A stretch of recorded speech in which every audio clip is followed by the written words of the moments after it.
welcome to today's episode of Power at the Podcast. After 4 years, have the final... Three and a half. Okay. Not out yet. True. I say another week. But with us today, I got two very important guests. One, of course, is Don Shapiro, my partner in business and in writing the book. TJ English, author out of New York City, lives in Albuquerque and New York City.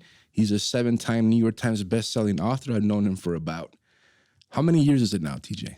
Well, a decade or Right. more. Yeah. Right? 10, 12 years. Yeah. Yeah. So he drove in from Albuquerque to stay at the Plaza Hotel downtown. And he's been here since last night, and it's been fun. It's been great having an old tocayo, an old camarada, an old hermano, a friend here with us to read the book and just to partake of El Paso and have a great time. What are you thinking, Don? What do you want to say? I'm thinking about listening to you. Go right ahead. Okay, so one of the things, TJ, is I wanted you to take a look at this book. I wanted you to read it before we put it out. I wanted to see what your takes were on it. And I know I just got it to you last night. You haven't read it at all, but you've dove into it. Yeah, I looked at it this morning over coffee. It's great. I mean, it's obviously it's a personal account of one man's life, but the trajectory of Don's life is such that you learn a lot about the development of El Paso. Thank you very much. Yeah. It covers much more than me and the family and Val. Yeah. It covers the region, the state, the country, Yeah. and the world, because we appeal to everybody in every country in the world. Right. And I know they'll enjoy what they read, because it will pertain one way or another to every listener.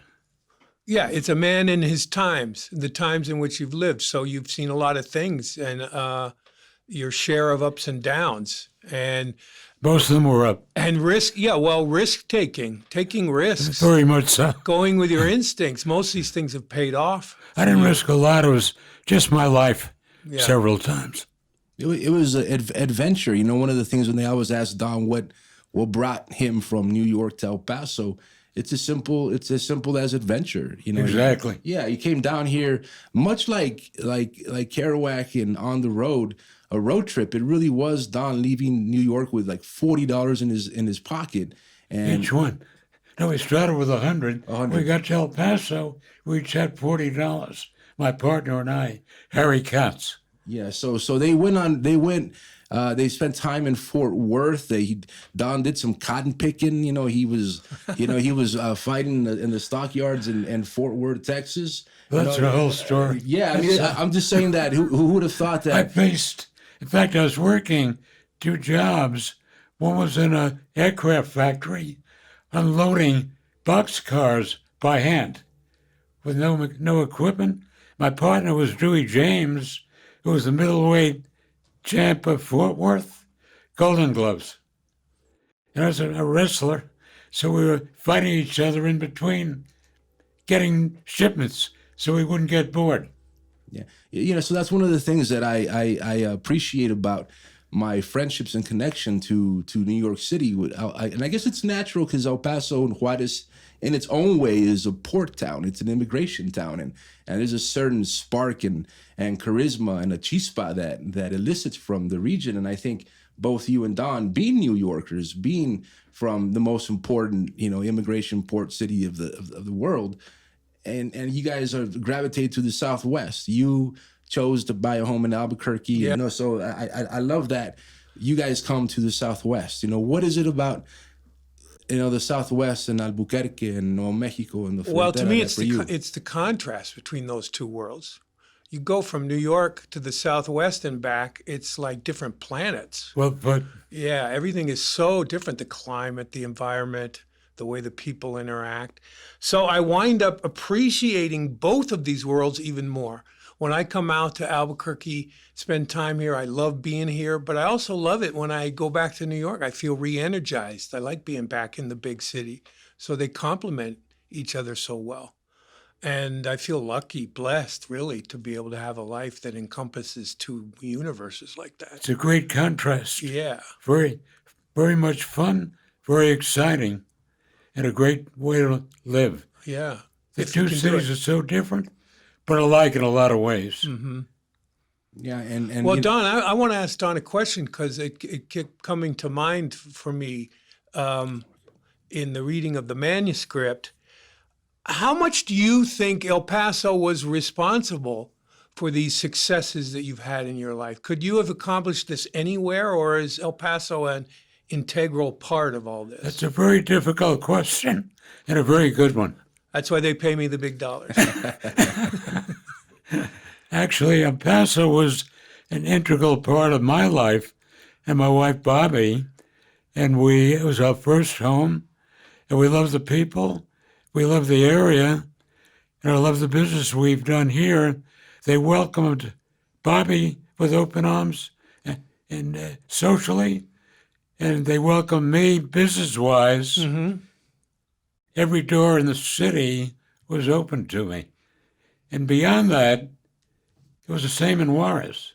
They claim a lot of people have a difficult time. I didn't speak the language when I got here, but I learned how to communicate at a very young age. And I wound up selling and choosing choice words in Spanish and meeting political people in Juarez and Mexico City. And everything was enjoined and enjoyed as well. So you felt this area was wide open for you. Wide open spaces, Yeah. and wide open in every way. See, that's So- that's the total opposite of New York, right? In New York, everything's deeply entrenched. People are in control of things that you have to deal with. Maybe out here, part of the reason you liked it so much is it was the complete opposite of that. This was a wide open place for you. Well, in some way, but we controlled New York as well. Oh, We were in your piece of New York. no, we were in after we got rolling in El Paso. I was always in the garment and ladies wear business. And in New York, we had a showroom on 38th Street and Broadway, so we were totally involved in both cities. And New York opened to us not as quickly or easily as El Paso. New York was wide open to Action West and the garment industry. Luckily, we hit perfect timing. When we went up, the garment industry was at its peak. Yeah. And the main cities were New York for styling and El Paso for production. Wow. It was a great marriage.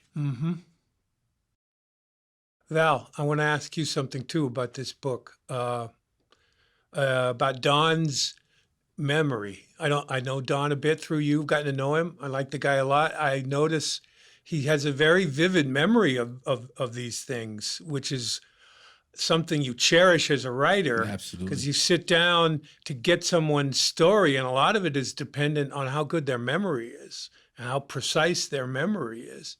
Reading this book, the detail is incredible. Absolutely. I mean, And it works well for the reader because that's what draws the reader in. These are not vague general memories; they're very specific in their details. Well, I'm the third writer on the book. He had two. What's that? Congratulations. I made it. No, You sure did. Yeah, two other He's incredible. two other writers had when I met him at a party, at a city magazine party, his wife introduced us, and she came up to me and she asked me, "What do you do?" And at that point, I went to help a friend get a job at NBC, and I just went to go meet the director.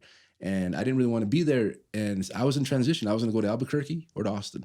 I needed to get some work in production and film. And I told her, "Well, I'm a writer," and she tells me, "Well, you know what? My husband's looking for a writer." And she took me over to Don, and he's there. I picture him exactly how a perfect image of him with a coat and a martini and just looking over at me. And then the next he invites me to this studio, this building we're in right now, the next day. And right off the bat, we hit it off. And I give him copies of my book and examples of articles I've written for him and Bobby to read. And sure enough, within next day, they hired me to write the book. The two other writers were one of them was a Harvard guy, and the other one, they were both from L.A. These guys were The one was Austin.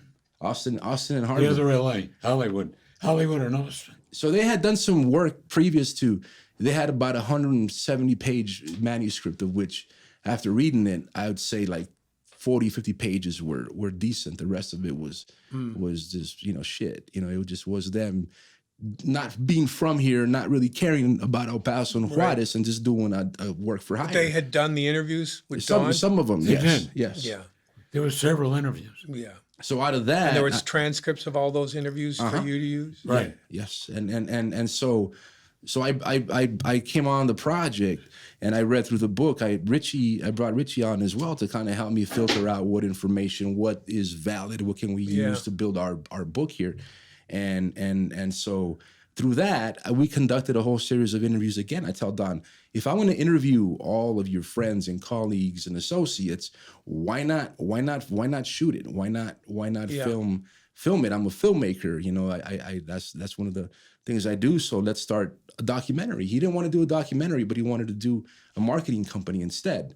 And I thought that was a really sharp idea. I said, we build the product from here on in to the point that when the book is out, you would have built a name recognition on what Power at the Pass means to multiple people, different audiences, different kinds of people. So with regards to his memory, yeah, it's a beautiful process because he really knows the addresses, the dates, of his father, at the times in Manhattan, and it's a lot of the book. It made it easy for me to frame it and put it in a way that has a narrative, has an arc, and so yeah, working with his memory was a gift. Yes. Yeah, memory is a good word. It's very interesting because years ago when I started, they didn't have computers. It was all written down in notes, and I had a memory at that time where I could remember what I sold to each customer, what their names were, and their phone numbers. Because we didn't have computers then. Yeah. It was just writing things down. But I had the capability of remembering companies and names, what they bought, everything. Now it's not even close. Today, Yeah, but I that have memory. I have a great old-time memory. But that's a very But valuable not current, thing. But not current. Yeah, that's a very valuable thing. They used to say about Bill Clinton, the secret of his popularity as a politician is he would remember the name and the family story of everyone he met. When he would be out campaigning, most people would not have memory for that kind of detail. At that time, when I was in my 40s and 50s, I had like a computer memory, Yeah, like Clinton. right. Power at the Pass. That's a great title. It's a great concept. Tell me about that a little bit. Power at the Pass. What does that mean to you? What does that What phrase it means to me, everyone that hears it, they love it Yeah. for very different reasons. But the way that I got it, Power at the Pass, and I knew El Paso pretty well. El Paso used to be Paso del Norte. Mm-hmm. It was a passageway. It wasn't a staying place or a creative or learning place. So Val and I decided to change that to Power at the Pass and do what we can to make El Paso a superpower and dynamic. Mm-hmm. Forget about passing through. We want the youth to stay with us. Yeah, that's something I've noticed about El Paso in my time here. There's a very vibrant artist community, painters, musicians, poets, that sort of thing. El Paso has its own flavor. Definitely has its own flavor. Yeah, and that's one of the things that became a natural with Power at the Pass is that it became this cultural enclave of creatives coming together to have the open opportunity to express themselves in a natural, authentic way. And part of the whole thing is content creation. Marketing for me is content creation. I'm a filmmaker, but I think that reinterprets itself into really just designing and developing and telling stories, visual stories, and being prolific with it every week. And I think that's how you build up a kind of a momentum that can substantiate what Don's vision has been, is to generate an industry, much in the same way that patent manufacturing was an industry that he pioneered, or one of the pioneers of. And how do you translate that into a contemporary time like this? And even before COVID, you still had a mountain to climb with generating industry on content creation. And I think now it's almost an advantage. There's almost some kind of a slant that has occurred with what's going on. And I think the book, and the fact that I also have a documentary, I recorded 24 interviews with some of the people in the book, some of the major players. And the way that you disperse that, I think, is really how you develop the platforms that you're maybe able to generate work from in the future. Yeah, well, one of the things that fascinates me about Don's story is, Don, you're a businessman, right? And, manufacturing, by and large, has been your business. But you've always had an interest in the arts. Always. It's always been part of your vision. Right. How did that come about? And why is that important to you? Well, for one thing, beautiful things are very important to me. Whether they're human or whether they're pictures, whatever they are. And a lot of times people go, wow, look at that painting. Look how good it is. I said, my interpretation of what's beautiful is what I see, what I think. And I think that matters to everybody. Artists can be beautiful, but it's got to be appreciated by spectators. And I love beautiful things. Do you see yourself as a patron of the arts? I have been over the years. Yeah. In fact, Bobby and I, my wife Bobby was an actress and a singer and a star in local musicals. And she was always involved in everything, being with artists, actresses, writers, show people. So the combination was totally great for everybody, especially the city. Yeah, and I think it's Don's energy and his effervescence and his unstoppable positivity and charisma towards everything that occurs. And having been working with him for going on 4 years now, it's been a great foundation and contrast to myself, to my own interpretation of the lived experience and my inner psyche, and I think that's one of the parts of the story that, as you go further into it, it very much, in order for us to tell a memoir or a story of from Don's point of view that is accessible and is something that people would want to read outside of the scope of El Paso and people that know him, how do you draw universality from someone whose life could not have been any more different than my life, for one, and having come from middle class Bronx and a whole great mom and a great father and great foundation, and I think that's one of the reasons that he was able to appreciate art and not only appreciate it but draw value from it. And I think it's intrinsic in his brother and his mom and his dad. I think the fact that his brother has ultimately made a tremendous living for himself off of the human capital. Really from Andy Kaufman to Jerry Seinfeld, to making a career working with artists that had certain eccentricities that you were able to commoditize. And I think that's something that has a lot to do with maybe New York and the way he was raised, and his uncle Carl Reiner, who just passed away, and his youngest son Lucas Reiner came by here about a year ago on a road trip from the University of Chicago to pick up his daughters to drive to LA. And he's a fine artist. He has work all over Germany and all over the world. So he was blown away by what we were doing here. Lucas Reiner, yeah. So I think that goes hand in hand. And this project is so such a natural for the Shapiros, and having developed the book, and then having done a documentary web series off of that, and then developing that into a potential screenplay has always been part of the dream in the back of my head, and not even in the back of my head, right in the forefront. Right. I put it out there and saying that this is going to be a film to some extent, and I think we've framed that book in the way that I wanted to make Don like an archetype, this figure of how you can come to a place like El Paso that is not your ideal destination point, El Paso and Juarez. It's more, we all know, for a lot of other things. And to come to a place like this and make the American dream happen in cynical times, I think is a testament to why the book is written and why it's an important story. Yeah, you probably use this phrase in the book somewhere. It's the indomitable spirit, Don's indomitable spirit. That's really the story of your life, right, Don? That you just stayed optimistic, you stayed positive, you believed that anything you really wanted to do could be done and could be accomplished. I hate to say it, but it seemed easy. Yeah, well, for example, I had a job unloading freight cars, Fort Worth, and other physically strong jobs. That was hard work.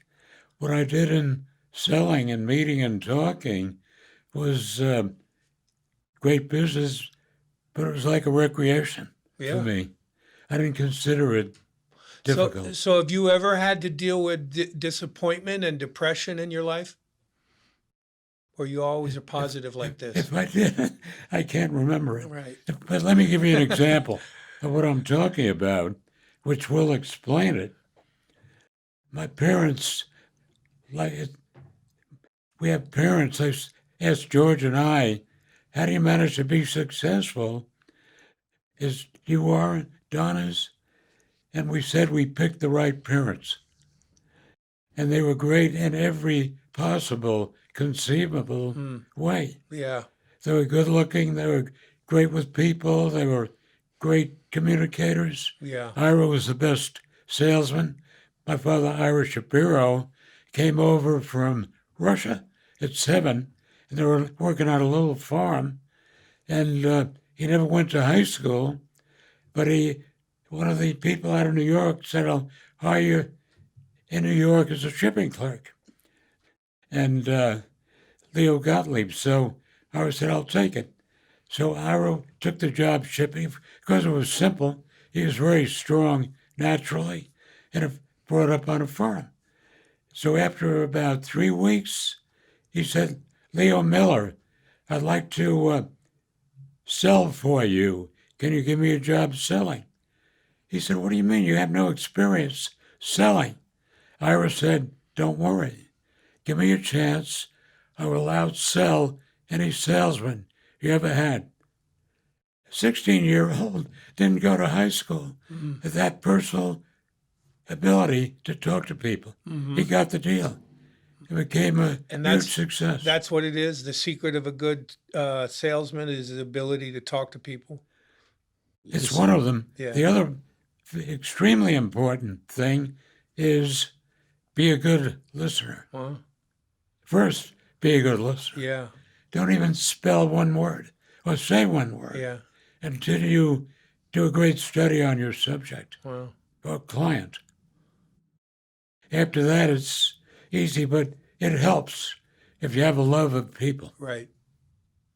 Well, imagine some of that comes from the Bronx, right? Definitely. Bronx is one of the most diverse places in the United States of America. Yeah, in fact, all the minorities Yeah. were amazing communicators. Yeah. There were Jews and Italians Yeah. and Irish. Mm-hmm. All of them, in their own way, Yeah. were great. The Irish specifically were great communicators. Yeah. Well, the Irish had one great advantage as immigrants. They spoke English.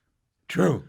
This put them in a strong position. And Very true. That's why they were politics. They got into politics and they became the designated representative for the other immigrants. It was like, we'll let the Irish be the politicians because they speak English and they have those skills.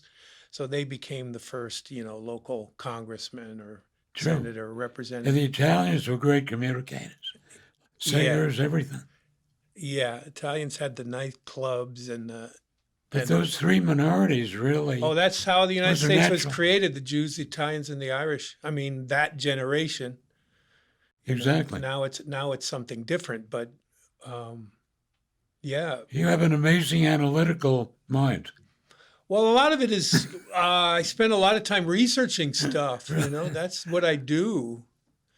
That's a big part of what I do. It's when people come, and I'm sure this was part of putting this book together, because people often will use a phrase that was before my time. I never use Sure. that phrase. I've heard that. Because I don't believe in time that way. I agree So with you. I believe that when you're looking at, I don't know, the Civil War, or you're looking at some event from the past, it's still present. It's still alive. It Exactly. still exists. Exactly. It's a living, breathing thing. So when I research history, that's how I connect with it. That's why it feels so vital to me and so real.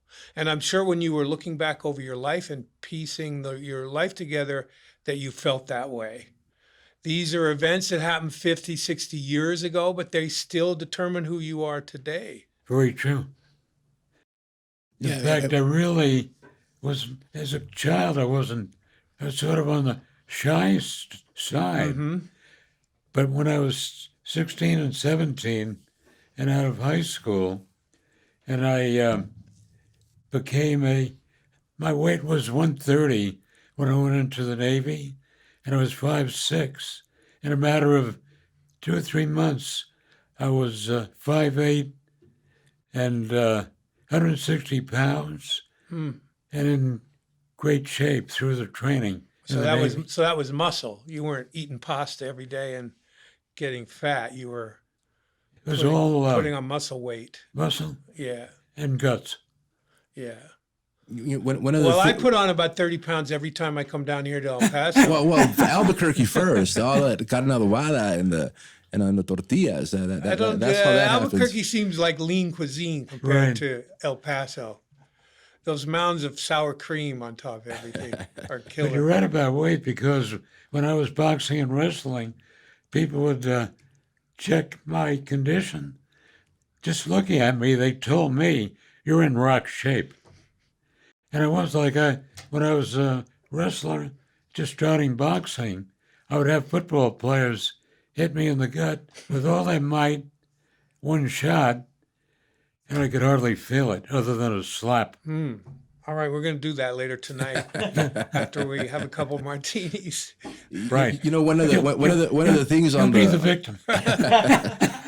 one of the things on the book that I love, that I think you'll appreciate when you get into it, is the stories of Juarez in the Oye Viejo Juarez chapter, when Don and Bobby came to El Paso. I think even El Pasoans and Juarenses will be surprised and when it comes to learning what they learned from that chapter, and because El Paso was a dry city.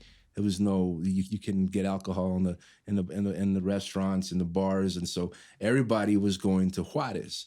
And Juarez just had these really awesome shows. Everybody on the way to Vegas and great LA, shows. were stopping in Juarez. It was a very charismatic. You know, I've heard about it. The band, you know, Perez Prado, the big mambo band, he was Yeah, of based course. in Juarez for a long period of time. And that's because that music was so popular there. Mambo was so popular in Juarez. Big bands. We're talking big bands. So big who orchestras. are some of the bands or the actually that you saw in Juarez, Don, when you guys were here in the? Well, Wayne Newton was down in, like several, they were passing through. They came to La Fiesta and did a show. A lot of the great athletes. I mean, great actors. Let me ask great you singers. this. This is probably in the book. It would be near the end of the book. I haven't. Wayne Newton was another one. Yeah, I haven't gotten there yet. But does there come a time when, you know, the outside people's perception of Juarez and El Paso is all about the narco war, About the one? the narcos. narco commerce, and the war right. and the violence. Was there any The cartel, you mean. the cartels? Right. Was there a period where that became part of your business equation? You had to deal with that in some way. No, not I mean, at when we all. first met, Val, like 10 Well, years ago, Well, I It dealt with was people. based off of an article about Juarez. and Juarez was at its worst. And I it was mean, there for were yeah, it over- was huge. there was over 3,000 murders a year in Juarez for a couple Exactly. of years. 17 murders a day. Yeah. Reported. Yeah. We were never connected there. But that must have affected your business in some ways, no? Nothing. I never had a negative in business. Well, the one thing that he did, what the only part that was conflict was the unions, really, and That's yeah, the greatest. yeah, that buried was Willie Farrell. yeah, because at that point the narcos the cartel warfare really, as I remember it, really became more prevalent in the late 90s or like early 2000s, and Don had sold Action West in 2004. So Right. he, But I was never involved with anything regarding dope or cartels Well, or of anything. course not. I don't mean you were, but in New York, I was the involved with the mafia in New York, the Italian mafia, strictly socially, nothing in business, because they felt that they knew that if they tried to do anything with me, they'd fail. They respect honesty. Yeah. And I never lied to them, I never double-crossed them. And they knew that I had the strength to persevere, that they had no chance on me. He would go to Vegas a lot with Chagra. It was he knew I was going to ask you about the Chagra family, if you knew Yeah, them. we were friendly. Yeah. One of them was Lee Chagra, a great attorney, and his brother was Jimmy. Yeah. They were two of the biggest gamblers in That was Vegas.